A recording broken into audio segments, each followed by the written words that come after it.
హనుమకొండ జిల్లా దామెర మండలం ఊరుగొండ వద్ద గ్రీన్ ఫీల్డ్ ఎక్స్ప్రెస్ జాతీయ రహదారి సర్వే పనులను భూ నిర్వాసితులు అడ్డుకున్నారు. ప్రాజెక్టులో భాగంగా ఊరుగొండ వద్ద సర్వే నిర్వహించారు. సర్వే పరికరాలను వారి నుంచి రైతులు స్వాధీనం చేసుకున్నారు. గ్రీన్ ఫీల్డ్ నేషనల్ హైవే కోసం తమ భూములు ఇచ్చేది లేదన్నారు. కోర్టులో కేసు నడుస్తున్నప్పటికీ గుత్తేదారు సర్వే చేస్తున్నారని మండిపడ్డారు. మార్కెట్ విలువ ప్రకారం పరిహారం ఇచ్చి భూములను తీసుకోవాలని వారు డిమాండ్ చేశారు.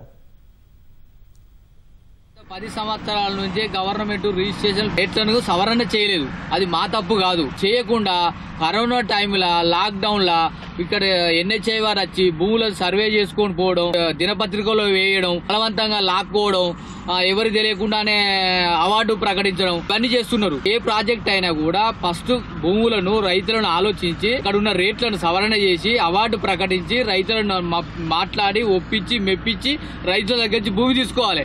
కానీ దానికి విరుద్ధంగా చేస్తున్నారు. ప్రస్తుతం ఉన్న బహిరంగ మార్కెట్ ధరలకు 10% కూడా ధరలు వచ్చే పరిస్థితి లేదు. మా పరిస్థితి అగమ్య గోచరంగా ఉంది. ఇక్కడ ఈ భూమి ఎకరం పోతే అక్కడ బయట ఒక ఎకరం వచ్చే పరిస్థితి లేదు. ఆ కుటుంబ పరిస్థితి ఆగమయ్యే పరిస్థితి ఉన్నది. గవర్నమెంట్ భూమి తీసుకుంటే ఆ రోజే ప్రస్తుత బహిరంగ మార్కెట్ ధరలకు చెల్లించి నాకు సరైన ధర ఇచ్చితేనే మేము భూములు ఇస్తాము. లేదంటే మాత్రం ఎట్టి పరిస్థితిలో మేము భూములు ఇచ్చడానికి సుముఖంగా లేము. ఏ ప్రాణ త్యాగాలకైనా ఏ విధమైన త్యాగాలకైనా సిద్ధం.